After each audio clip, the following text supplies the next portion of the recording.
I'm Whitney. I'm Mindy. And I'm Deb. We're three best friends who love nerdy things. Well, some people think we're nerdy, but we think we're pretty awesome. This is our nerdiest thing.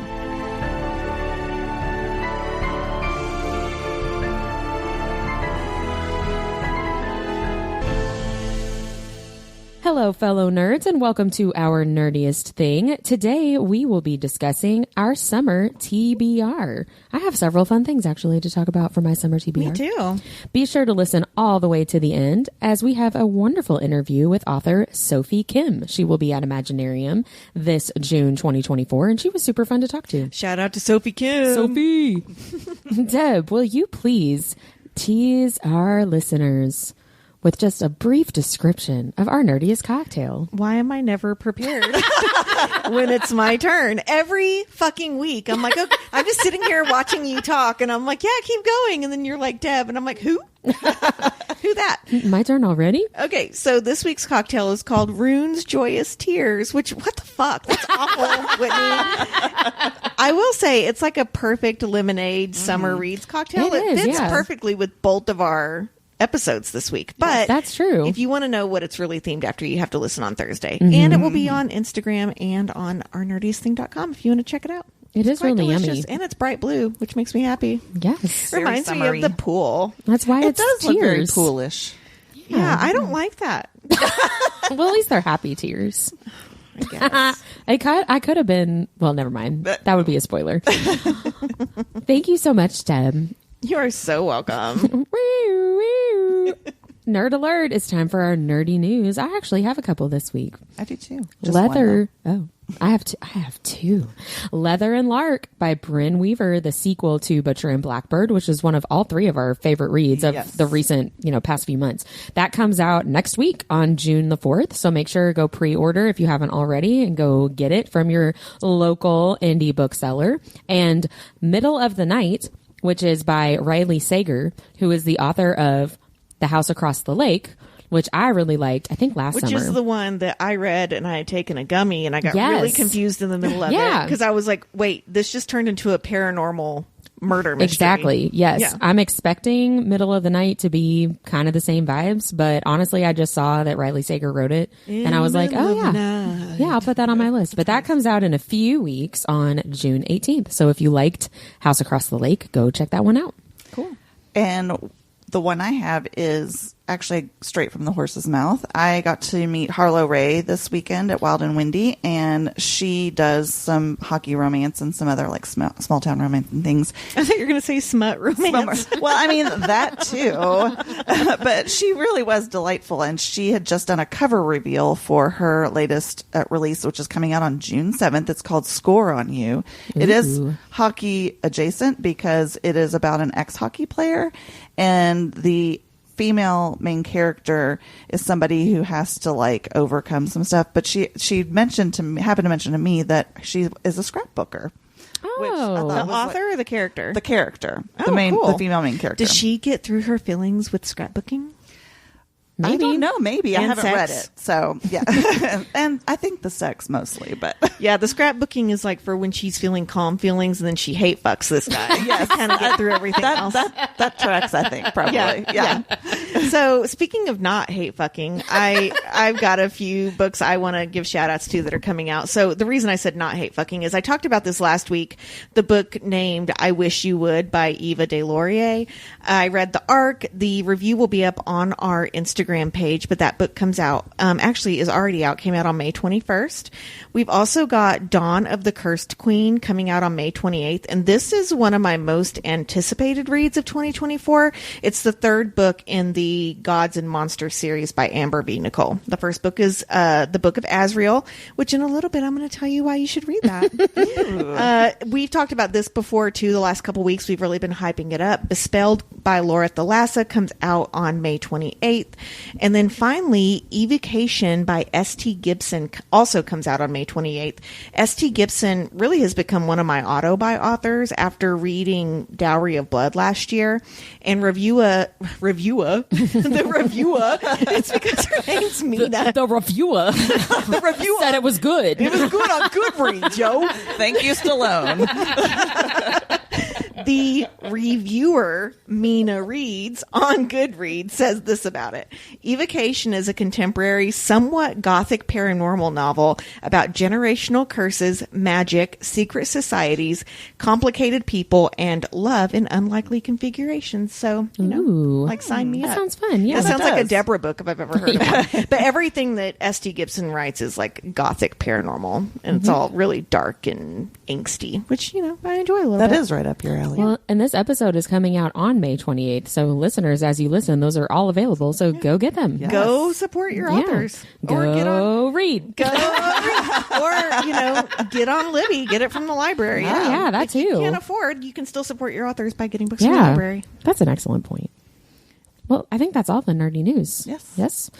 Let's go to the nerdy and dirty, guys. What are you reading? I'll go first because mine, like, I'm going to, like, have a downer and then an upper. I have been in a huge reading slump since reading The Idea of You. Like, huge. It's good. And just so our listeners know, we are going to do a book versus movie comparison next week if you want to go ahead and read that book, which I think you should. I thoroughly enjoyed the audiobook. The author herself reads it, and she does both voices for the man and the woman. So I've been in a huge slump since that book. I DNF'd 5 books last week. Oh my gosh. 5. That's frustrating when you're in that, like, I want to find a good book. Where is it? A couple of them were books that I was really excited about, but I just, like, couldn't get it. And I'm going to go back to them. But so I ended up moving over to Mafia Romance because I'm like, that's just easier. As you do. It's easier to absorb. I don't have to think about world building, right? Besides, like, the families and all that. But I read Dante by Sadie Kincaid, which was 5 stars. I really liked it. And now I'm finally reading Irish by Brittany Nicole, which is he's hunting for the serial killer and she's the serial killer. And then I also started The Pairing by Casey McQuiston, which is an arc. So that drops in August. They are the ones that wrote Red, White, and Royal Blue. Oh, yeah. So I'm very, very excited about that one. And it's queer, but like, it also, they're both bisexual, so a man and a woman have dated, but they're both bisexual. So it adds like a little bit of an element. Yeah. So yeah, I'm excited about it. Sadie Kincaid was in Chicago this weekend. Yeah. Actually. So I didn't get to meet her. I had done a pre-order with her, but her line was so long at a Polycon that I didn't get to her. Yeah. So I have a signed copy of that book. I'm glad I gave it 5 stars. Yeah.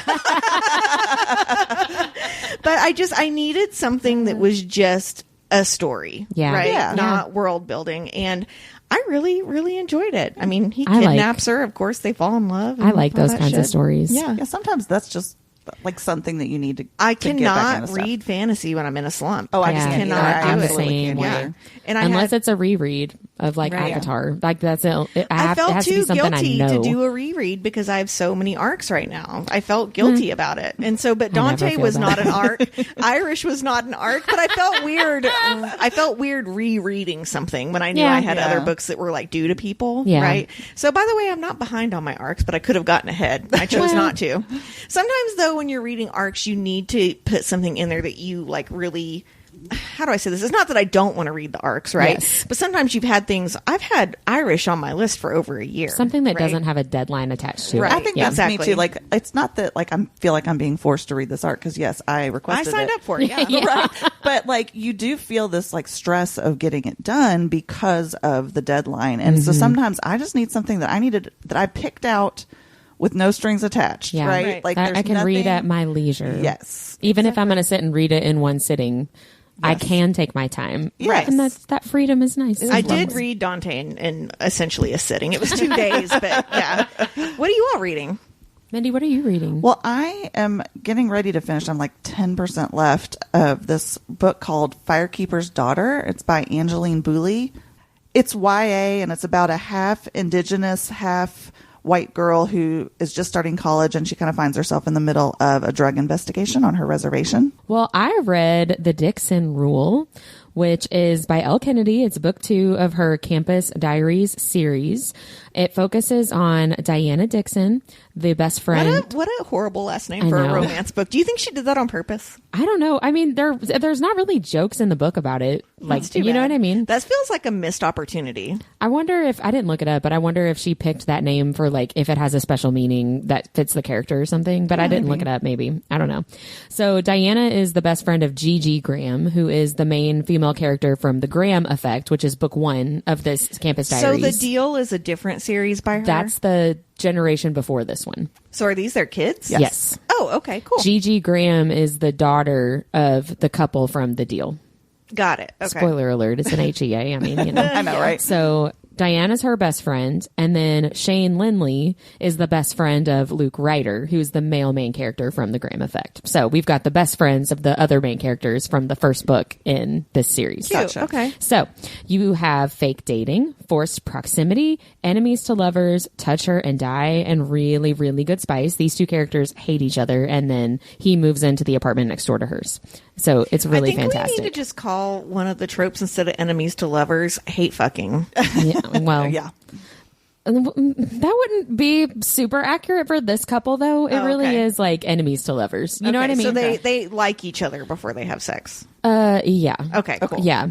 There are definitely some triggers. I don't want to specifically say what they are because they're really spoilery, but if you have triggers that are I was going to say triggers that are triggering to you. Go read the author's trigger. Yeah, Yes, just read the trigger warning. look up the trigger warnings before if that's a concern that you have. But I thought it was really good and I really enjoyed it. It was a fun read. It was a quick read and it was really good. So good job, L. Kennedy. Good job. That's what we're reading.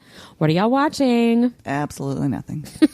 Really? I've not. Oh, you've been gone. You've been at Wild and Windy. Yeah, I've been gone. Oh, well, that's true. I mean, we watched some of the hockey playoffs. I was just but about to ask if your team was still in it. My team has never been in it, but they did not even make the playoffs. Oh, whoops. But the Way to rub it in, The Whitney. team that I'm rooting Sorry. for is the Vancouver Canucks. And because I just really want a Canadian team to win this year. That but name always sounds fake to me. Like Canucks? it sounds like a book sports name. Like a right? fake. Yeah. Yeah. So you don't get sued by anybody. Right, exactly. it's not even a thing. I do think it's just like a Vancouver native. Like that's what they are. I don't think it's an That's actual what you thing. if you're not a Vancouveran, you're a Canuck. I don't I know. have no yeah, idea. I feel I'm like coming that's up what it with is. something different than Kentuckian. We got to think on this. Yeah, I don't Well, know. I watched Bridgerton season 3, part 1, which is only 4 episodes. Which is such bullshit. Oh, they I only know. put out 4 They only episodes? put out 4 episodes, and it's a month until the last 4 episodes come out. But I've started it. Don't. it was fine. Yeah. It wasn't like amazing. Snow Queen Charlotte. I just feel like they hyped it up. I mean, they've done a great job with their marketing, but I was just kind of like, all right. It wasn't surprising. Yeah, like it wasn't bad. There was definitely not anything that surprised me. I think they've set some things up to be more surprising, maybe, or twisty turny in the second half. But there was some fine stuff. I have seen some things on Bookstagram that I think are going to make some of the spice better for me because of what some like readers have pointed out that like he does in scenes. And so I've only watched the first 2 episodes. So that's what I'm watching too. I'm watching it with my daughter right now. But then she wants to start You, which I'm not real sure I'm ready for the psychological damage of that show again. Yeah. That show is so It's messed up. very But I mean, like, messed you up. know, my daughter's going to be 17. She's watched Scream. This isn't like, but for me personally, like that show, I don't like feel good after I watch it. Yeah, Oh, no. it's- You feel It puts icky me, for sure. yeah, which is the point that, and I think, you know, good art makes you feel something Right. even if it's negative.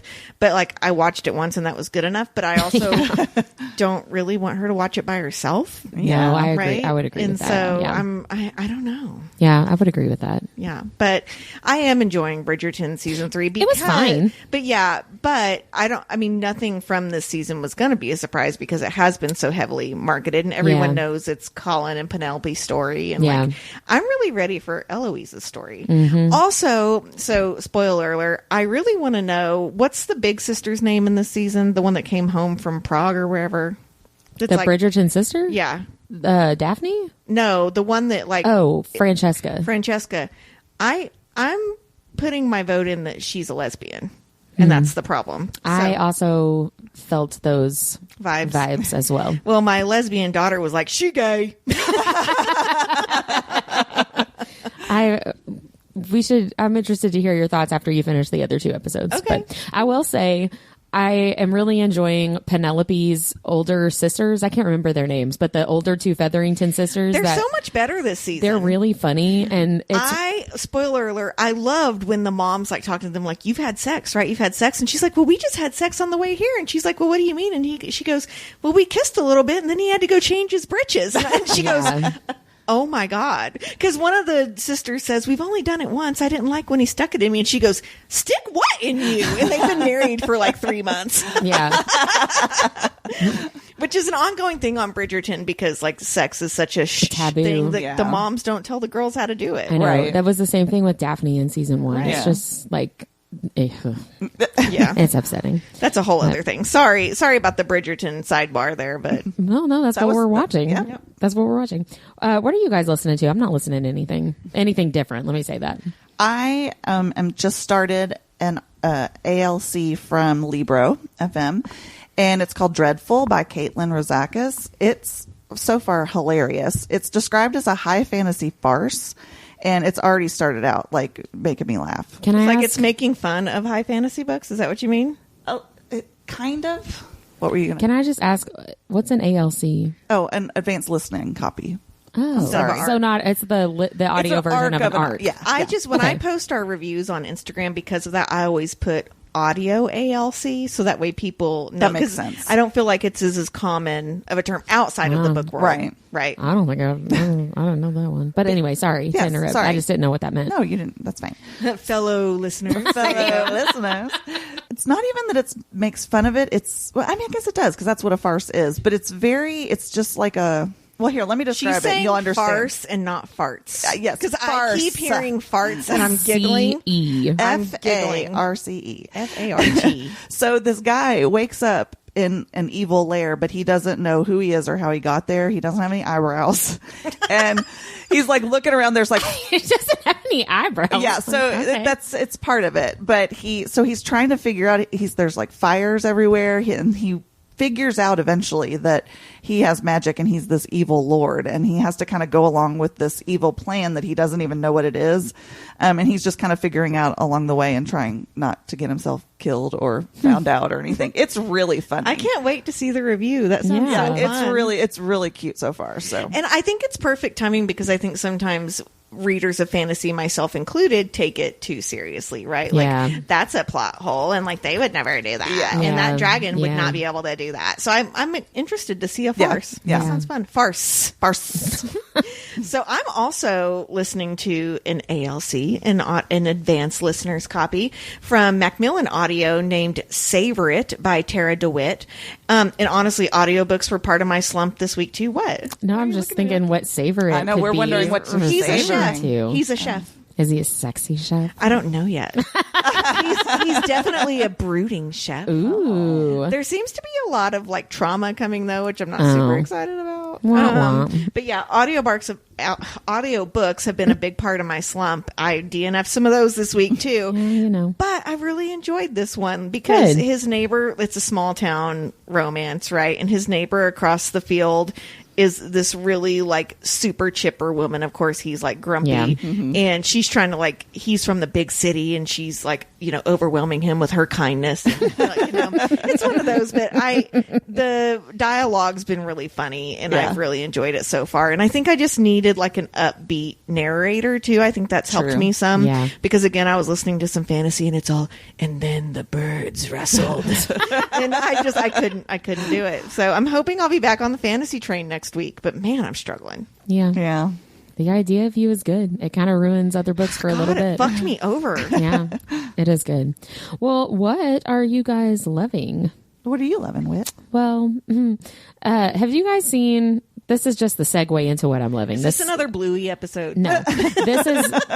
Harrison Butker is the kicker for the Chiefs, and he was invited by a Catholic college in wherever he lives to come speak at their commencement. And so he did, and he talked all kinds of stuff. But one of the things that he is being like reamed for is that he like congratulated the women in the audience for getting their degrees, and then was basically like, well, but you're mostly excited to get married and have kids. Like, that's really like what it's all about for you, because you're women and that's what women do, right? And he says something like, and that's the best thing in your life. And he said, said we have been deluded into being told we need our degree. Diabolical lies. Yes, we've believed diabolical lies. So it was this whole thing, and he's rightly getting like torn a new a-hole on the internet far and wide. So, and what made me really laugh is the quarterback on his team got interviewed the day after that happened, and they were asking him like, well, what about Harrison Butker?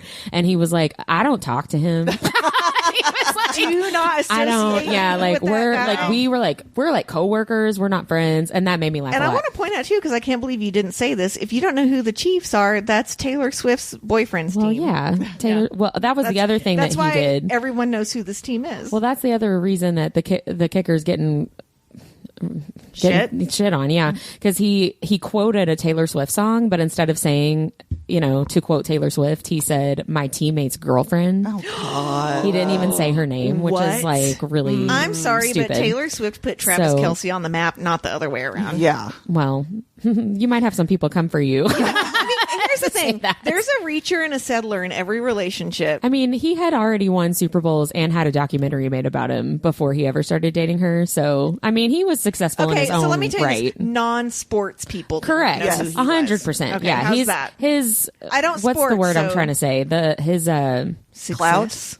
Clout, yes, that's the closest thing, but that isn't what I'm living. Just to be clear, that's the setup for what I'm living. So all this was happening, and so I was like, my kid pays attention to football. Like kids at school talk about athletes and stuff. Yeah. So we were on the way to school, and I said, "But I'm going to ask you a question. You're probably going to think it's weird, and then I'm going to tell you why I'm asking you this." So I said, that girls can do whatever they want to do. If girls want to be a stay-at-home mom, because I am one, right? We can even pee standing up now. You see those shiwis? I was like, girls can do whatever they want to do. If they want to be a stay-at-home mom, if they want to be a doctor, girls can do whatever they want to do. And he looked at me like I was the dumbest person in the planet. And he was like, yeah. And so I said, okay, well, let me tell you why I'm asking you this. And so I explained about the kicker for the Chiefs, and here's what he said, whatever. And his face kept getting more and more confused as I was explaining it. And he goes, well, why doesn't someone tell him that it's not his job to tell women what they can and cannot do? Oh my God, I love it. Right? And I was Liam. I've done at least one thing right. You're raising a good boy. I was like, you're exactly right, buddy. Yep. And then he was like, that he sounds stupid. And I was like, yes, he does. But that is what I'm living. I love that it. Response. It made me really happy. Okay, I don't sports either, but isn't the kicker literally that's all he waits around until he needs to kick a field goal? Mm-hmm. And apparently his mom is a very accomplished physicist. Well, and so it's she's dude, really proud, right? Well, that's a whole other episode. Yeah. We could do a whole episode on Harrison Butker and his stupidity. Maybe his mom regrets not staying home. Maybe. I don't know. Or maybe he resents the fact that she didn't. Wasn't home. I don't know. And I'm so happy to hear you say that, a little soapbox here, because I think women and men can do whatever they want. Yeah. If a man wants to stay home, he can. Yeah. Whitney, you love staying home. I don't love staying home. I've never stayed home with the kids, right? That was never really something for me because, quite frankly, I'm not patient enough for that, right? I don't think I am either, to be fair. I love my children. I don't think anybody is when the kids are the age that yours are. I love my kids, but I knew that was never for me, right? And Mindy, you stayed home for a short time and then you went back to work. I think we all just have to do what makes us feel accomplished and that we're putting what we want to put out into the world, right? So, well, and not only that, it's kind of also spitting on women who have to work because they can't make ends meet any other way. Or women who don't get married or don't have kids, don't want to have kids, I will say, physically have kids, Some of the comeback that people that are commenting on things like that is hysterical. Yeah, it's really. I'm definitely here for the internet is he's really kind of ruined himself. He definitely has. Everyone's really coming together against Harrison Butker, common enemy, which is really funny. But that's what I'm loving. I heard Taylor Swift's boyfriend is just shaking his head. I'm sure he is. Yeah. I'm sorry. I meant to make the joke the other way around. That the Travis Kelce's girlfriend is shaking her head. Yeah, I mean, well, he probably is too. I bet he. You know he did that to be spiteful. It's not like he did not know her name. Right? Come on, you piece of shit. Well, and he did an interview a while ago after she's gone to several of their games, and she and Travis Kelce have been dating. And Harrison Bucker did an interview where he was like, I got to meet Taylor Swift. That was really cool. She was so nice, down to earth. What I was very complimentary of her. And then was like, she doesn't really know anything about sports. And this has been really fun for her to learn. And she's just like, she was so impressed with how far I could kick the ball. God. And I was like, bro, she does not give a shit about you kicking that ball. More people are going to be impressed when she kicks him in the ball. Right? Yes. Like, nobody cares about you kicking. Anyway. Right. It's not like she's like, I thought you could only kick that 25 yards and you kicked it 27. You're really good. Like, she's probably just being polite to you because you're her boyfriend's coworker. Someone run and kick a ball before. Right? I mean... Anyway, yeah, she was just being nice, bro. But my kid knows what's up, so that's what I'm loving. That's awesome. Great job, Whit. Great job, Liam. Yay. And Robbie too, I guess. Robbie's involved with that a little bit. Well, you're definitely the woman's right. Yeah. What are you guys loving? The pool's opening this weekend. Oh my gosh, yeah. Readers Girl Summer is here. Oh, I didn't even realize that was this weekend. Yeah, but you're right. And then our last day of school for all three of our families is this Friday, and we always do like a last day of school party at my house, just us and the kids, where we essentially make like junk food. I call it charcuterie, but just putting shit out on the counter. And then before that, though, we're going to pick them up from school and take them to the water park, one of our favorite water parks, for a couple of hours. And that'll be fun. So I'm really looking forward to that'll be this fun, weekend, because you all know I'm a summer girl. I know you are. Yeah, I can't wait. What about you, Min? Mine's like weird actually compared to that. I finally like crossed over into the leggings. 10 years later. I know, right? Right? Like, they're comfortable, right? They're going to go out of style. I know, right? They'll never be out of style for me. Well, I'll be honest, and I'm going to be completely honest. I didn't feel like I was comfortable enough in my body to wear leggings, and then I finally got over that shit. Yeah, and so you look good. They're comfortable, but I found this pair at Target, and so this might also be my nerdiest thing, because I texted my daughter. I was like, I found these flare leggings. Are those cool? She's like, Mom, I wear flare leggings. And I was like, okay. So yes. Yeah. But She's like, don't buy the same brand as me, Mom. I know. Well, she wears Lululemon, and I can't afford that shit. So, yeah. But I bought these at Target of all places, but they're like buttery soft. Are they the Stars and Stars Above brand? Maybe. Yeah, that brand is the bomb. It is so... Joy Lab at Target is good too. Joy It's Lab is good. More Yeah. I'll have to look, and I'll post a link in the show notes. But congratulations! I entered the 2020s, 2010s. It's fine. There is something to be said too about feeling comfortable enough to wear something trendy, because there's a ton of trends right now that I would not ever put on my body. I'm like, congrats on feeling comfortable in your own skin. Yeah, like it took me a while, but I've been on that, like, getting there for a while, but I think it was just the last thing was like tight leggings. I don't know. I just felt like I couldn't pull that off, but I am feeling hot shit right now. Just do the bend over test in the mirror before you leave the house. The bend and these are high waisted, so no, that doesn't matter. It's if you bend over in front of the mirror, and when it stretches, you can see your underwear color. Oh, okay, yeah. So you do need to check for that, because I was at or just never bend over. I was right. Or just I was don't wear at underwear. The car rental place when I had to go to New York for work, and a girl was wearing black leggings, and she bent over the counter, and I was like, oh, she has on striped panties. Oh, but see, if you can see the color of your underwear, then you can see your crack too when you bend over. That is so true. the no undies doesn't really it doesn't really help. Are you telling me to watch that? No, I'm just saying the logic is there. So it's either your ass or your striped panties. So and here's the thing: if the bend over test doesn't work, just wear a longer shirt. It's fine. Yeah, right. Because the cheaper ones are thinner. Yeah. So, what are you loving, Deb? I already told you. Did you? It's Reading Girl Summer. Oh yeah. Yeah. You did, and I did. I already forgot. Deb, you're going to convince us to read a book, right? I am. So earlier I hyped up Dawn of the Cursed Queen, which again is the third book in the Gods and Monsters series. And since it comes out today when this episode releases, I wanted to make sure that all of you go and read the first book in the series, and obviously then the second. But the first book is named Book of Azrael. And the Book of Azrael centers around Diana, who's this insanely awesome, take no shit main character who gave up her mortal life eons ago to save her sister's life. In exchange, she's forced to work for an asshole named Caden, who's obsessed with finding the Book of Azrael because it contains the secret to killing the quote-unquote world ender. So insert Liam, whose nickname is World Ender. Oh. Okay. He's locked himself away on like a completely different planet after destroying those he loved thousands of years ago, and he is sent to then stop Caden from finding this book. And like any good romantasy, sparks fly between he and Diana when they join forces to stop the Caden asshole from taking over the world. Ooh. So the second book, I will say, for people with trigger warnings, is very triggery about grief, but it's the best written grief process I've ever read. Okay. I mean, it's a hard read, but it's really amazing. What's the second one called? It is called, I'll put it in the show notes. Sorry.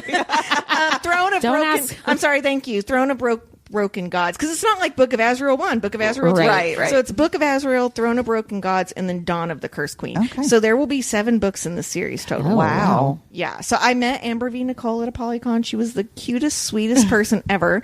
And I got special, event copies that are gold foiled and stuff like that. But yeah, go read that book. I'm not real sure it's a light summer read, but be ready to feel the feelings. Yeah. Right. Yeah. And to enjoy the ride. Right. Yeah. 100%. And how she rides Liam.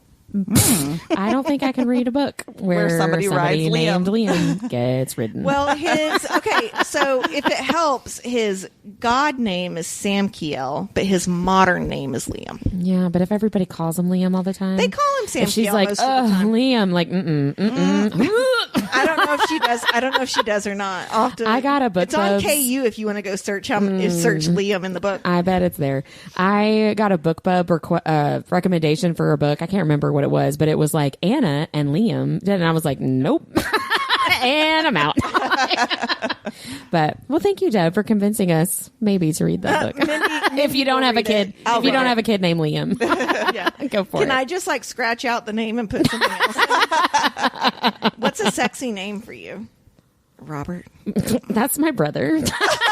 Your husband is Robbie. Robbie, it would have to be. But Sam Keel could never be a Robbie. That's not serious enough. So it would just have to be Sam Keel all the time, all day.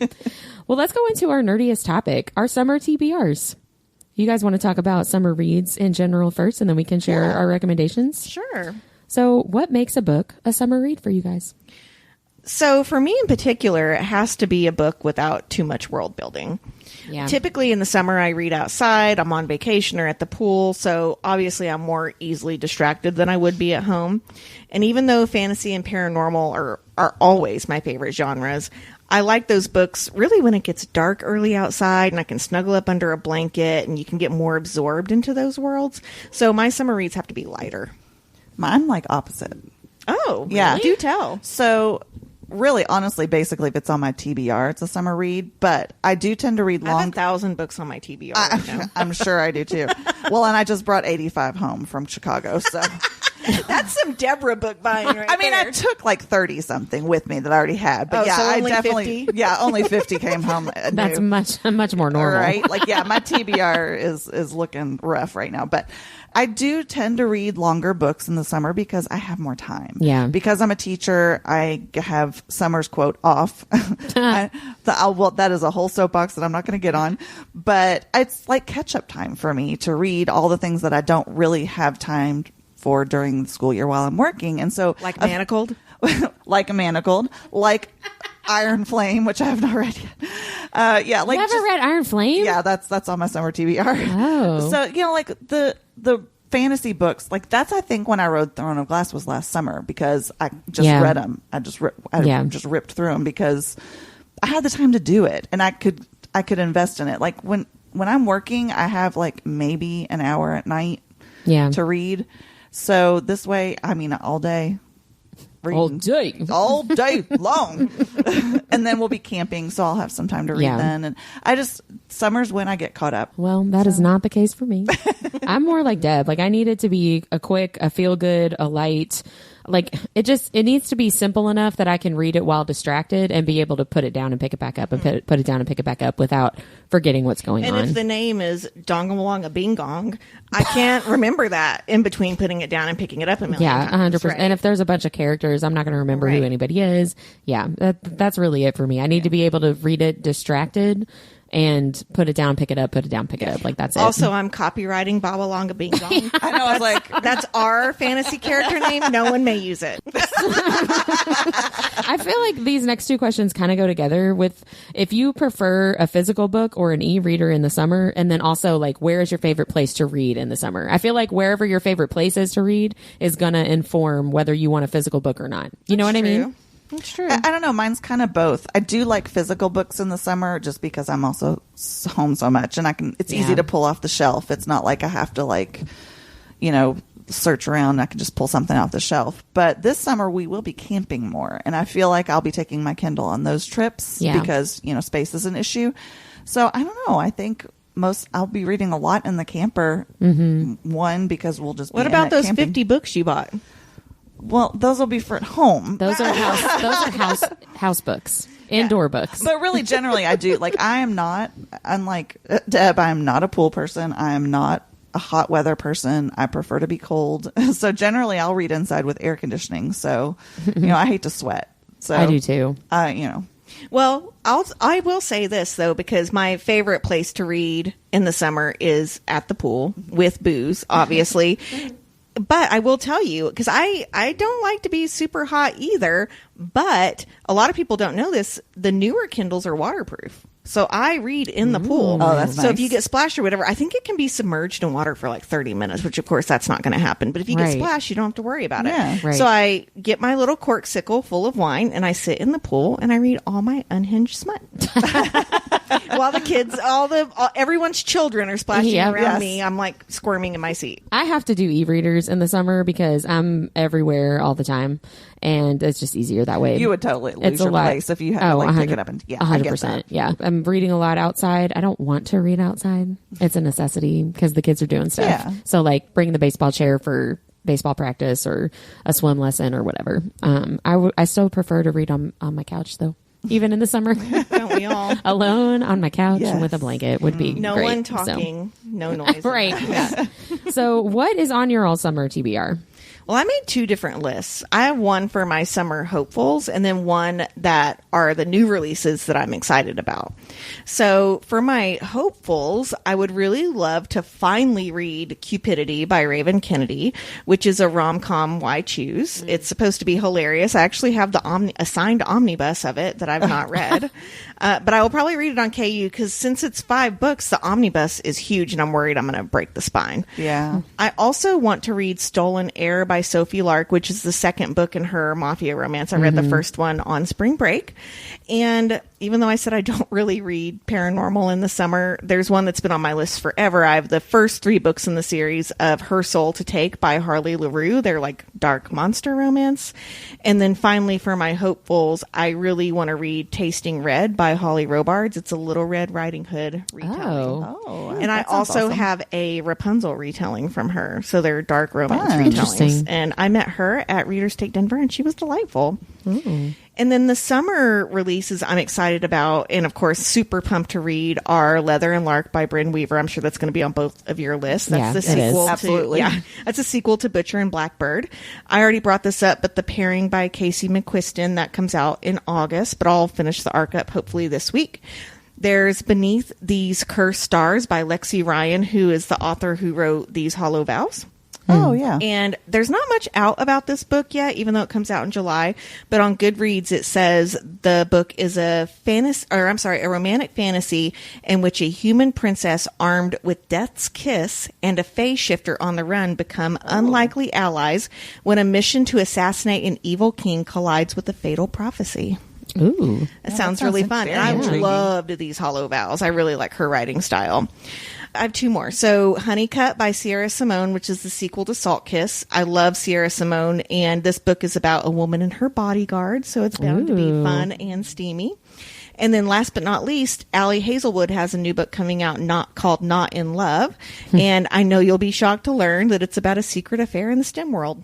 Shocker. Yeah. But I'm here for it. Yeah. So it's a comfort read because I know what it's going to be about. Right. So I'm not like, it's no not surprises. I think Bride for her was kind of revolutionary for people that only read that type of book. They're like, oh wait, there's this whole other thing. And for me, I'm reading that because I'm like, I know it's going to be an easy read. I know it's going to have a happy ending. 100%. Right? Yeah. All that. So what about you guys? Obviously, Leather and Lark has already been mentioned, and I also mentioned that I still have not read Iron Flame. I know. I just keep saving it for summer because I know it's going to be intricate and it's a commitment, and I just didn't, I want to be able to like really devote my time to it. I really liked it. Yeah. I know not everybody did, but I really liked it. Well, I mean, I need to read it because the last couple chapters really sum it up. Well, that's arguable. I'll be able to join that conversation after the summer. But one thing that when you were talking about things that were coming out in the summer that I totally forgotten and didn't put on my list is that Emily Rath's third book in the Pucking Around in the Jacksonville Race. Right. It's called Pucking Sweet, and it's, if you've read the other two, it's Poppy, the social media coordinator, and then Novi and Morrow, the two bros on the team. It's their story. So, and there have been hints in the books, about them, about what's going on there. All I know is I read Eiffel Tower at one point, and I only know what that is because of Emily in Paris. Do you know what an Eiffel Tower is? I don't know what it is actually. Okay, so I was hoping we'd get that scene in Pucking Sweet. Okay, so you don't want me to tell you what it is? No, tell me what it is. Yeah. So it's essentially there is someone in the middle, and there's someone behind her and someone in front of her, and they give each other a high five at the top. So it looks like an Eiffel Tower.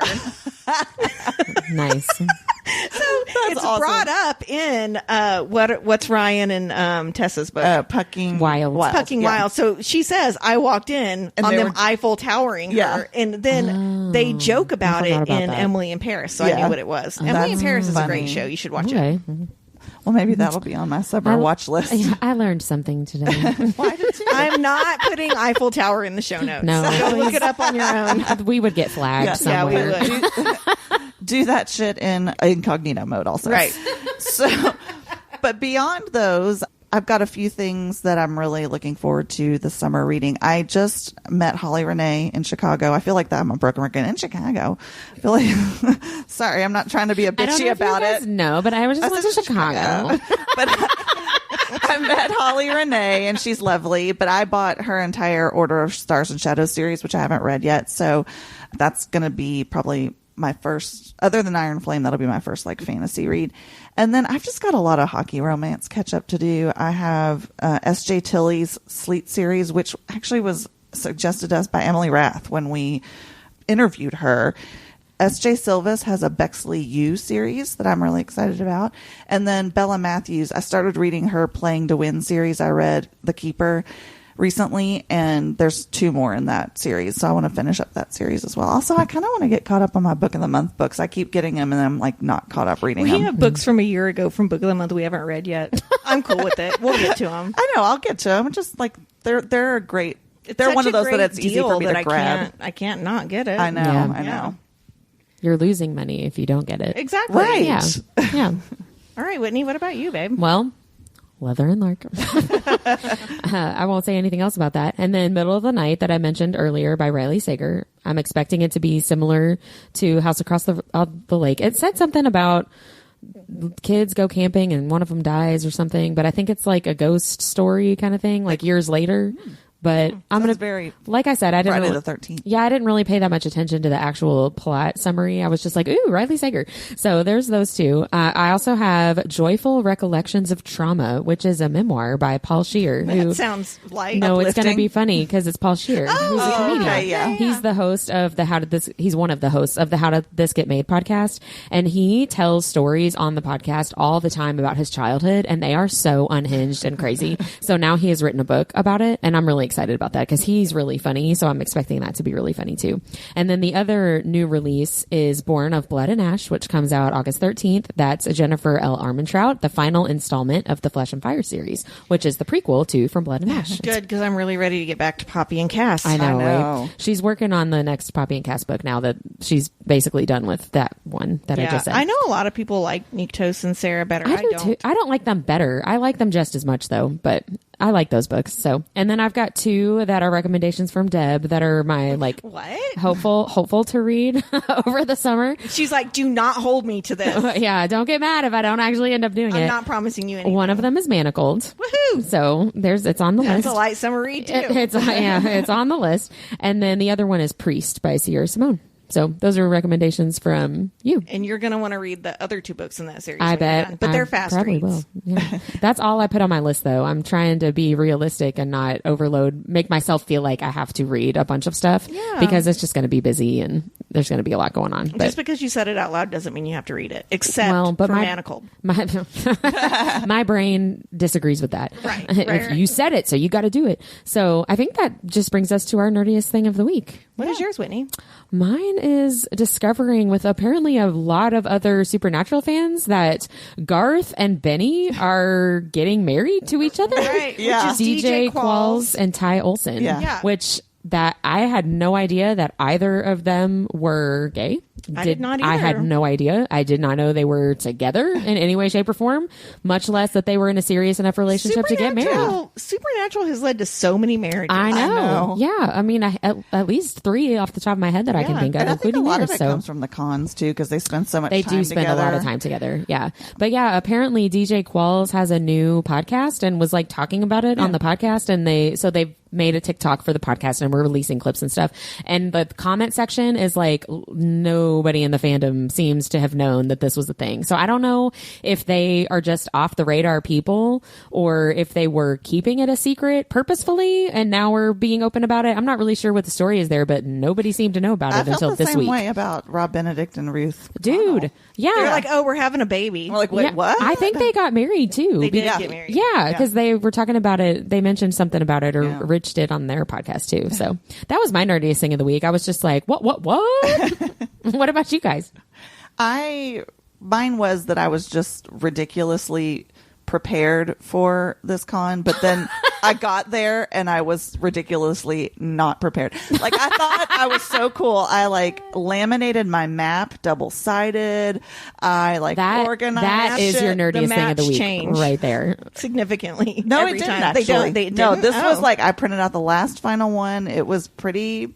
It was the only thing is like a couple authors didn't show up, but other than that, the maps were great. But yeah, that is my nerdiest thing is that I'm not kidding. I laminated that shit. I printed out all my pre-orders and had them in order. That's just good sense right there. I know, but like, do you remember when we would do Supernatural Con? She would bring a binder. Yes, yeah, and it had the itinerary. And I think that's smart. And it was highlighted. And, it had all. I had a pencil pouch. We would put all of our tickets for the photo ops in it and everything. I mean, thank God for you. Yeah. So but then like I get there and I'm really not like that organized. Like I'm like, well, shit, I've got like 80 pieces of paper. I can't find what I want. It's like I should have done this. I should have done that. I think big book cons are very hard to organize for. I think so too. You just kind of have to, and I learned you have to go into the room and just literally start at one end and go to the other. Yeah. Well, I was planning on that, but then sometimes that shit gets thrown out the window by like lines or like, oh, somebody doesn't have any. So like, that's eventually I just kind of went to where I started looking on my list and I'm like, oh, they're open. And then this was a 2-day one, which was helpful. So then I just like reorganized the night before and said, okay, this is where I think I'm going to go this. So, but yeah, I ended up seeing everybody I wanted to see, which was great. And it was a blast. Who was your favorite person you got to see? I really, really enjoyed Harlow Ray. I loved meeting Lena Hendricks. She is delightful. And on the panels, A.L. Jackson is so funny. So, and S.J. Tilly was really, really cute too. There was just they're great. Book people are just great people. They're the best. They really are. Yeah, they really are. And at book cons, you have something in common with everybody, so it's easy to talk to people. That's really true. Yeah. Well, I'm glad you had fun, man. Yeah, it was super fun. Deb, what about you? So, if you've listened to the podcast at all, I have a little bit of an obsessive personality, not like a. I don't get addicted. This is brand new information. It's interesting because I don't have an addictive personality, but I do have an obsessive personality. So, of course, after watching The Idea of You, I wanted to watch other things that Nicholas Galitzine was in. Well, sure, as and you so do. I watched Bottoms, which is this hilarious, like, raunchy teen rom-com about these 2 girls in college who start like a feminist self-defense club, but it's because they're trying to. There's these 2 girls they want to join so they can sleep with them.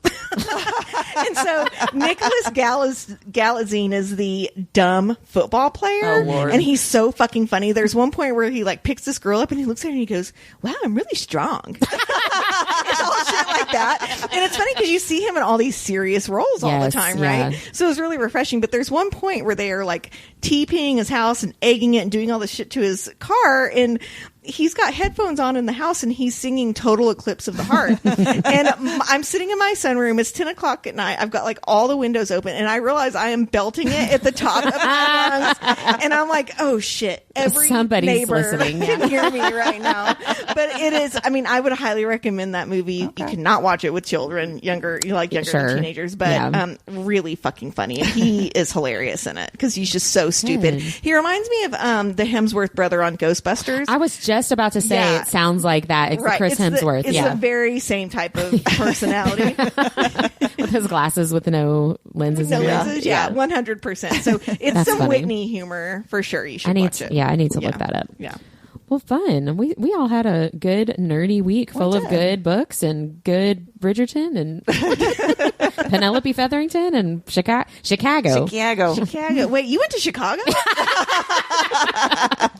Well, listeners, that is it for this week. Please let us know what's on your summer TBR. We always want to add more things to read to our TBRs, and keep listening for our interview with Sophie Kim. And tune in next week. We are off for Imaginarium, but we will have an interview with Elise Kova. Bye. Ooh. Bye.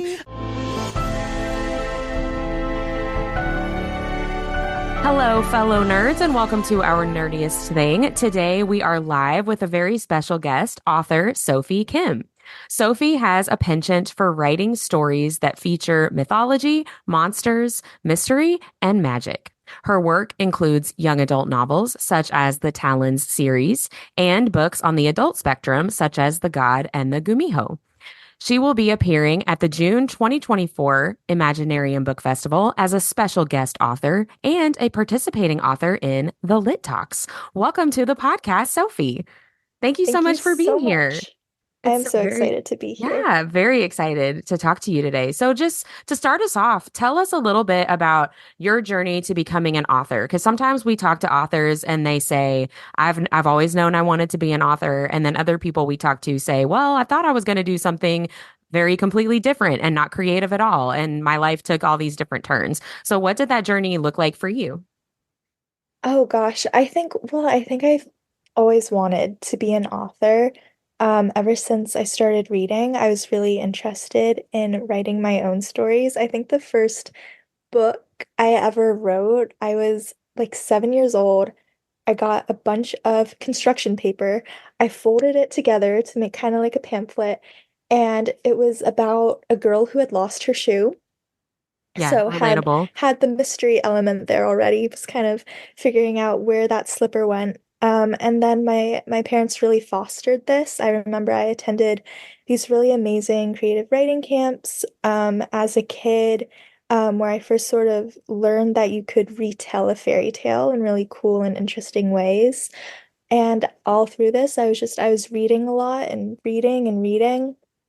And when I got enough experience, I started writing full-length manuscripts. And I think the first manuscript I ever wrote, I was maybe a freshman in high school.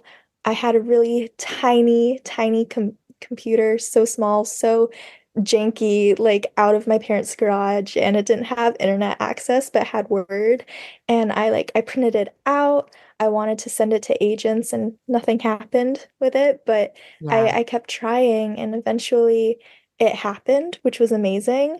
I'm still kind of not over it. I'm still in a state of shock, but yeah. That's awesome. That's exciting. It's funny because I was just thinking I'm too hard on myself. And when I feel like I really put effort into something and it doesn't work out the way that I want it to, I'm like, well, I'm done with that now. And it's hard for me to be resilient, right? And to keep going with something that's important. So props to you. Congratulations on continuing on until it worked out the way you wanted it to work out, you know? I think that's really cool. I won't lie, I definitely, in the beginning, I got so many agent rejections. So for whoever's listening that's also going through this, I probably got more than 50. It was a lot. And I remember just feeling so sad every time I would get an email from a prospective agent and it would just sort of say like, no, thank you, not right now. And it was really, really hard to keep going. And I remember I had when I was querying Last of the Talons, it just wasn't going well with agents, and I was on the verge of giving up. Like I had written an entire other book that I was preparing to send out. And my dad, I remember him telling me, just try one more time. Like you don't know what will happen. And I tried one more time, and that time was when I got the offer from my publisher from an open call. And I just think that's crazy. If I hadn't just tried literally one more time, Yeah. nothing would have happened. That's really cool. I've heard that same kind of idea the analogy of like pumping water in a well, and you have to pump so many times and you can't see, underground where the Mhm. water is and how close it is to the top. And you just have to keep pumping and trust that it's going to happen. It's that same kind of idea. That's awesome. So props to Yeah, you and thank to your you. dad for giving you that advice. Yeah, shout Thank out you to for my listening. dad. Woo! Thank you, dads that give good advice.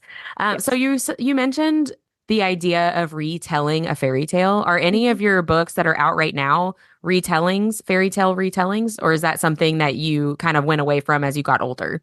So, Last of the Talons is actually a retelling of the Pied Piper, but Oh, I sort cool. of merged it with Korean mythology because there is a magical flute in Korean mythology, and I found that that actually intersected really, really nicely with the German Pied Piper folklore. So the first book, the second book, and I mean the third book, which is written but not out yet, they all have major Pied Piper themes.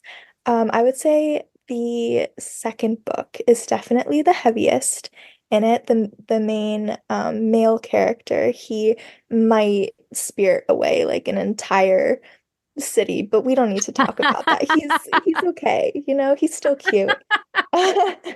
Well, we still want to root for him. There's more to it. There's more to it, is all I'll say. He's just a tortured guy.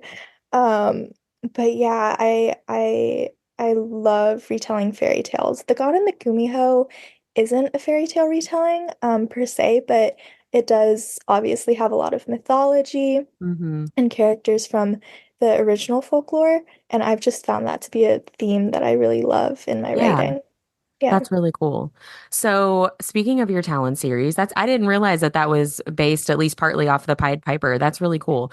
Yeah. That first book in your Talons series, it was chosen to be an Epic Reads pick for must-read YA books for 2022, and also a Book Riot pick for 12 amazing Asia-inspired fantasy books. So, first of all, congratulations. That's awesome. That was Thank your you. first published book, right? Yeah. So what Yeah. was that experience like to have, to go through, like you were saying, all those rejections and all of that work to become published and then to get that um acknowledgement after becoming published? What was that like? I just didn't believe it at first. I remember I was sent over the link and I was just so like surprised and so happy. It really feels good to get that validation, I think, after working Yeah, really hard.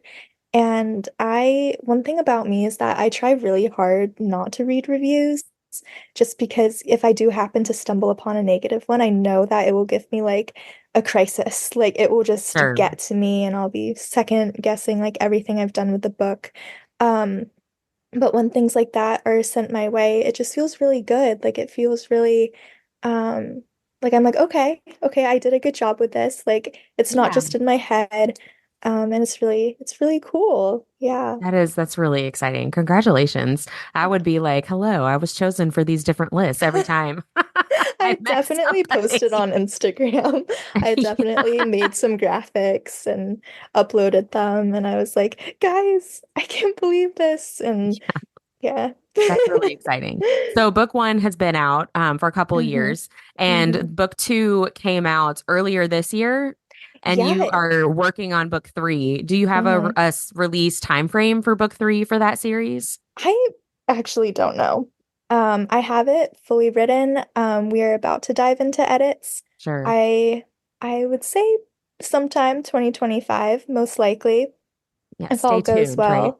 Stay tuned. Yeah, check Goodreads occasionally. I'm sure that a date will be posted. Although the one posted right now says like fall 2024. That is not accurate. That is That is like a incorrect. placeholder. Yeah, that I can't do it. I'm sorry. Yeah. But yeah. No pressure, right? Yeah. Can you tell us just a little bit for people who haven't read that series and are interested in maybe picking up book one for the Talon series? What can they expect picking up book one? Ooh. Well, like I said, it's kind of like a Pied Piper Korean mythology mashup. It follows an assassin named Lena as she becomes entangled in a really intense game of cat and mouse with a Dokebi emperor. And if she wants to escape his realm, she has 14 days to kill him. And Oh. interestingly, he's the one who offered this bargain. He likes to flirt with danger a little bit. And while she's there, she becomes sort of embroiled in a plot with the rebels. There's dark romance, a lot of angst, and a ballroom moment. I love ballroom Ooh, moments. nice. Yeah, and there are also giant snakes. So Oh, that is how like I would sum up the basilisk first book. style. Yeah, they're called Cool. imugi. They are like Korean serpent dragons. And in Oh, the cool. original folklore, like they are good. Like they're nice. They bring rain. They help the soil be fertile, but in my series, they are a menace. So just full out menaces. Yeah. Putting your own twist on it. Yeah. And so is the Talon series your a YA series or adult? I would say it's upper young adult, so it's definitely young adult, but I think it flirts a little bit with new adult, just elements of that, like the really intense enemies to lovers. There's like a crime lord subplot. So I would say upper young adult. Yeah. Okay, cool. And so then you have another book that's coming out on June 4th, right? Right before Yes. Imaginarium this year in 2024. Mhm. And that's The God and the Gumiho. Gumiho. Yes. Am I saying it Yes. right? I know we just You were talked saying about it this. perfectly fine. Don't worry about Every it. time I've said it, I'm like, was that the right way? No, no, you So, are all good. so this book is book one of a new series or a Yes. standalone? So, there's another book in the series. It's Okay, called The cool. Fates Thread Duology. So there's another book. I find it so funny because I've been getting a lot of Instagram comments asking, is it part of a series? Is it a standalone? And it's so small, but on the cover, or at least the US cover, it does say the Fates Thread series. It's just so tiny that Gotcha. everyone's been just struck by the gorgeous art. It is really, I really beautiful know. cover art. It's really, I really great. I'm like stunned. It's beautiful. I like stare at it every day and I'm just like she drew them so pretty. Yeah, I I mean, can't yeah, get over it. it's really gorgeous. So is that series gonna be upper YA also or more into new So adult? I would say that is more firmly in the adult category. Um and yeah, it's my adult debut, which I'm really excited about. Very nervous, but I feel like it's going well so far. Yeah. And I'm really excited to kind of reach that audience of people. Yeah. And so since that releases right before Imaginarium, will you Mhm. have copies hopefully at Imaginarium to be able to Oh, most purchase? definitely. Awesome. Um, I'm gonna be honest. I don't know the logistics of like purchasing it like Sure. from me, just contractual things, but no matter what, I will probably have like a huge bag of like free books that people can take. It's like Even read if I it, have to love it, like, talk about it. yeah, please, even if I have to like stuff a whole suitcase full of them. I will have books somehow for everyone. Sure. Yeah. Well, Yeah. so what can we expect from that new series? It is, I would describe it as my like love letter to the K-drama. You have two characters who you follow. One is Sokka. He is the Korean god of mischief, and he has been exiled from the heavenly realm because he did indeed try to stage a coup, did not go well. So he is sentenced to forever hunt monsters. on the mortal plane. And then you have Oh, Hani, who's a kumiho. She's a fox shapeshifter who is retired from being a mass murderer, but she still kind of has that instinct. And wow. together they have to embark on this investigation to stop a demon of darkness from consuming the entire mortal plane. Oh, wow. That sounds awesome. Thank you. That sounds really cool. And can Thank I you so ask, much. what does Gumiho, like, what would that translate into? Is that speaking to just being like a mortal or a shifter? Like, how does that? Yeah. So she is immortal. She is able, so in traditional Korean mythology, Kumiho were women who could shapeshift into a nine-tailed fox. Um, and they had kind of a proclivity for eating male livers or male hearts.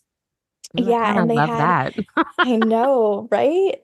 So Hani is one of those. She is always sort of just on the prowl. She's very foxy. Yeah, and she has eaten a lot of livers in her day. Too much. She's actually so stuffed that she physically can't eat anymore, which is why she was forced to retire.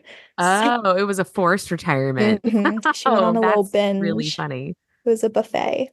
Yeah. I really love that. That is so, and so only women can be that like type of shifter then. Traditionally, yes. I don't think I've included any male Kumiho in this particular story, but I'm open to it. I think it could be a fun twist. There was a K-drama that actually did a male Kumiho really well. I really loved it. It was called Tale of the Nine-Tailed. So keeping an open mind. Sure. Yeah, that sounds Yeah. awesome. Okay, you'll definitely see me and probably Deb and Mendy too at your table at Oh, Imaginarium. please. Like, give us the book, please. I will give you guys all the books. No, we'll buy them. But we'll definitely be I'll there. just throw them at you. Take it. Take We're it. here. Yeah. So, we mentioned a couple of minutes ago your really, really beautiful cover art. And I Oh. was creeping around on your website before our interview. And I loved seeing that on your website, you have an art gallery that has different, I don't know if they've all been commissioned by you or if some of them are just fans that are amazing artists, but you've got this whole gallery of art of some of your work, your characters and scenes. And I really just loved that a lot and wanted to ask you a little bit about how that kind of it seems like a very special relationship for you as an author and artists as a community. And I just wanted to ask you about that and how that kind of relationship has come about and why that's something that's, important enough to you to include as a section on your website, which not everybody does. And I thought that was really cool. So I'd love to hear about that. Yeah. Well, I love artists. I think I am an artist just in the way that I can describe things with words, but I'm very bad at drawing, like horrifically bad. And Same. so although I can like kind of picture my characters in my head, um, I don't really have like a strong visual until somebody draws it.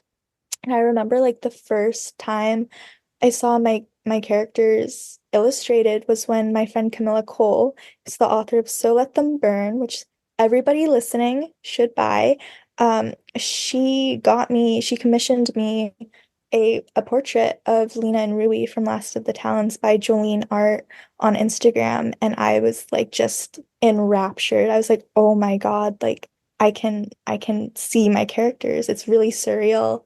And so when Wrath of the Talon came about, I wanted to do a pre-order campaign, and I reached out to this really amazing artist who is Pole Arts on Instagram. And she drew like the most beautiful illustration again of Lena and Rui in the second book, just like filled with like vibrant red colors, just gorgeous. Yeah. Um, and I pre-order campaign, I went to the username is Warwick Art on Instagram.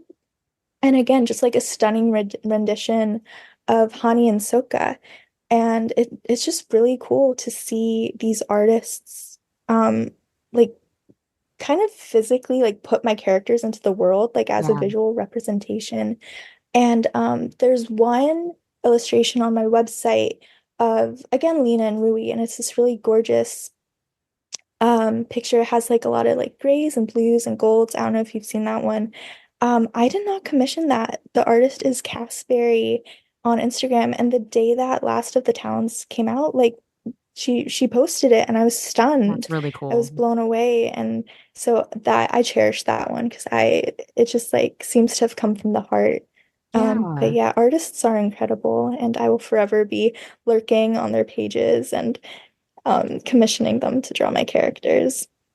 Well, I encourage everybody to go to your website and check out the gallery because one, first of all, the fact that it's there, I think is really cool, but also you just so clearly give credit to the artists and make it really easy Mhm. to find those artists, right? If their Yeah. style is something that people, your readers like, they can very quickly and easily find them, and find Yeah. more of that, which I think that's really cool. So props to you, Sophie. Oh, props to the artists. They're all so Yeah, I mean, they're kind all too. amazing. Like they're so sweet. They're all so kind, so talented. I love them to death forever. Yeah. No, that's really cool. Yeah. Deb is an artist too, so Yeah. we always have a special place in our hearts for the artists, right? I love Yeah. that.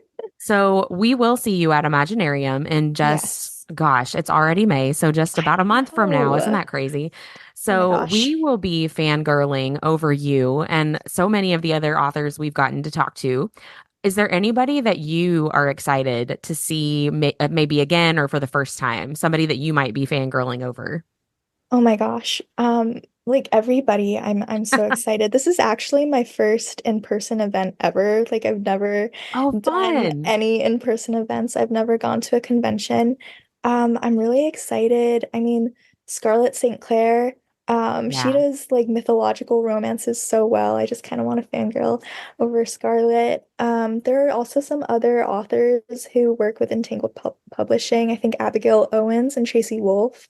Love to meet them, and I'd love to meet you as well and the rest of the trio. So Yeah. I'm really excited. Imaginarium was my first book convention event ever last year too, and it's a really, really good event. You'll I'm really so enjoy it. nervous, but so excited. No, it'll be super fun. Don't be nervous. It'll be fun. I'll Well, try. that we're going to move into speaking of nervous. No, I'm just kidding. We're going to go into our nerdy and dirty speed round. I Oh just God, have a okay. few prompts and there's no right or wrong answer, just the first thing Mhm. that pops into your head. Are you ready? Maybe. I don't know. None of these are trick questions or anything like that. So, so don't worry. I'm ready. Okay. Favorite way to unwind after writing? Ooh, ooh, I recently just got into like painting the spines of my books. Oh, cool. I'm not great at it, but that is really fun. That is extremely fun. I've never done that. That's cool. It's a process. Whatever works, whatever helps you Yeah. unwind. That's great. What is your ultimate comfort read? Ooh, my favorite comfort read. Oh God. I have so many. I do Probably too. like a whole stack. Um, just first one in my mind is probably Percy Jackson and the Lightning Thief. It Nice. just that is so good. So amazing. Yeah, Yeah. mine is the bonds that tie. Okay. I see. It's a very different. Deb Well, was the cover able is gorgeous. Deb was able to get a copy of the first one at a Polycon. She was there. I wasn't able to go, and she got it signed and gave it to me yesterday. And I like burst into Oh tears. my God. Like, No, this but is it's so like a amazing. treasured item. Like No, it it's is like like on the more highest than shelf on my bookcase now, so my kids can't get to it. Oh, oh that's so gosh, fun. yeah. That's but Percy Jackson is a really good one. I actually never Mhm. got into that. I think I Oh was like the gosh. wrong age. Like it just wasn't my Mm, demographic. And so yeah. I just never got into it. But my son is Oh. about the age where I Oh think yeah. he might get into it, but he's Yeah. doing Harry Potter first, which makes my Oh yeah. nerd Yeah. heart happy. I love that. That But me anyway, too. I'm making this not a speed round. So my apologies. No, it's okay. I will talk forever if you let me. I know I So will too. I just love to blabber, apparently, which is something I'm discovering this year. I am the same way. What is a song or an artist that you could have on repeat all day, every day? Oh God, okay. Pied Piper by BTS, because that in my head is like the theme song for Last of the Talons. That makes sense. So yeah. Yeah. That works. Do you have a favorite show to binge watch? Too many for the speed round. Okay, they're all like one season. So binge watching is just me doing it on repeat, but probably Sure. Moon Knight, Sandman. Yeah, those are incredible. Moon Knight was Disney Plus Hmm. with that Oscar guy, Isaac. Oscar Isaac. Yeah, it Thank you. was beautiful. All I I've could watched think it was too many Poe. times. And I was like, that's not his name. Moon Knight with Poe. Yeah, we watched that one too. I really liked that show a lot. It reminded me of the Kane Chronicles, by Mm. Rick Riordan. I haven't read. Riordan? I don't know. Mm. It We know was who you mean. glorious. Yeah, that guy. But it was so good. And like the blending of mythology and psychology, I was It like, was this really is cool. beautiful. It was really cool. And Yeah. Ethan Hawke was great. Oh my, he They scared were all, me. yes, they were all Oh so my good God. in that show. We really enjoyed that show a lot too. Yes. I approve of that one to binge watch. Thank Everybody you. should watch it. I What, agree. not what, but where is your favorite spot to read right now? My bed, always my bed, under my strawberry blanket. I have like special blankets that I read with too. Yes. Okay, That's we need to funny. talk about this. Like the It's comfort important. blanket. It is. It sets the scene. It absolutely, we just talked about a few weeks ago our like reading habits, and I listed off like my top blankets because I was saying Oh. I read to escape. And so I have to Hmm. be like my most comfortable in order Yes. to be able to escape. Right. And so Yes. I've got my blankies, and that's Yeah. what I I need need. to be like comfortable enough to just zone out. Yes, Yeah. exactly. We are right there. We are We're the right there. same. Yeah. Which do you prefer? Physical book, Kindle, or audiobook? Oh, don't do this to me. I fluctuate. I'm sorry. I know I'm supposed to be speedy, Oh but no, I am I not being speedy either, so it's fine. this is like I have a whole like thesis on this. I go between Kindle and physical books so often that I really don't know. I think with a Kindle, I feel like I read faster. I don't know if you I feel do like too. this. Yeah. Yeah, I just like I zoom through it. But then like with a physical book, you have like you're holding it in your hands like it's a little baby. So I would say both. No, I'm with you. Do Both. you do audiobooks at all? I on road trips I do. I remember I listened to like an entire historical romance during a really long road trip and I was like, this is great. But other than that, I feel like I haven't, but maybe I should now that you've mentioned it. Because that We audiobook was very good. you and I are like the exact same person because Deb listens to like more than one audiobook at a time and like Whoa. can bounce back and forth, and I just like can't. And so Yeah. when we were talking about it on the podcast, I said I can do audiobooks when I'm in the car. Like I can't be doing anything else. So I Hmm. either have to just like sit in my house and stare at the wall while I Yeah. listen to it or be in the car driving. I'm Yeah. we're the same person. We really We are. yeah. This is great. And last but not least on our quote unquote speed round, Mhm. what is your favorite book trope? Ooh, enemies to lovers. It has to be just That's a any really good variation one. of that. Yeah, that's a Um, really, really good one. it's just Sometimes I so root for good. the wrong enemy. Oh my Sometimes, God, same. sometimes the enemy is just the enemy. And I was like, I oh, know. I did that with Shadow and Bone. I was like, ooh, the Mm, Darkling. And then me realized too. way, way into it, like, oh, Yeah. the Darkling. Yeah. He's Sometimes like the bad person is just a bad person and I get all confused. Like in my romance reading brain, I'm like, no, yeah, no. that was a tough that was a devastating blow, quite I frankly, for me mean, to realize that he was just the bad guy. I was like, oh no. but that means he's available. Don't mind me. You know what? If it's Ben Barnes, Yeah. Darkling, I'd be all about that. My husband Oh might yeah. disagree, but They can duel. yeah, he'll get over it, right? So, where Sophie can readers best connect with you? Is your social media the best way? Um, if they would like to check out what I'm up to, I'm on Instagram as Sophie Kim Writes, but I have to say, I'm so bad at social media. I go on for very brief periods, so if they want to contact me, my website, sophiekimwrites.com, has a contact form that I'm very responsive to. I am no longer on Twitter because it scares me, or X, I should say. Yeah, I think Yeah, everybody basically still calls it Twitter. it So, is Twitter. I never got on Twitter, so I feel you on that. So where can we purchase your books? Do you sell your books through your website or is it just through, like bookstores? Right now it's just through bookstores, but there's also Amazon, Sure. things like that. And actually Last of the Talents was just put on Kindle Unlimited, I which was I just am about to ask very about excited that. about. Yeah. Awesome. So that's there too. So book one of the Talon series is on Kindle Unlimited. That's awesome. Yes. So everybody go check that out if you have KU for sure. So obviously we'll see you at Imaginarium, but do you have any other conventions, signings, events, anything like that lined up on your calendar? Not right now, but I think as we get closer to release date for God and the Gumiho, I will have more events. So they can check my website. I will probably be posting things under the events tab. Okay, awesome. And so to finish up, this is our nerdiest thing. So we like to finish every episode sharing what our nerdiest thing of the week was.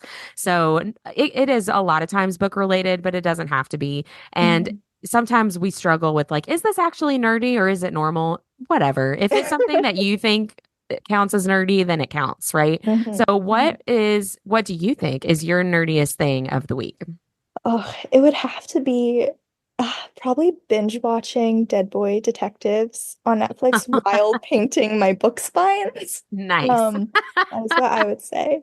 Yeah. That's so What have you great. done this Is week? that a Netflix show? I know I've seen ads for it. Yes. It's Netflix. It's in the world of the Sandman too, which I'm very excited about. Okay. It's so good. I'm probably going to rewatch it after this podcast. No, you do But, you, hey, right? yeah. That's awesome. Well, thank you so much, Sophie. It has been Thank so you. great to meet you and get to talk to you. So excited to see you at Imaginarium in just a few weeks and Yes. Oh my gosh. have a lot of fun there. So thank you so much. Yes. Thank you for having me. Like what you heard in this episode? Follow Our Nerdiest Thing on Instagram at instagram.com/Our Nerdiest Thing or Facebook at facebook.com/Our Nerdiest Thing. We love hearing from fellow nerds. Email us at ournerdiestthing@gmail.com.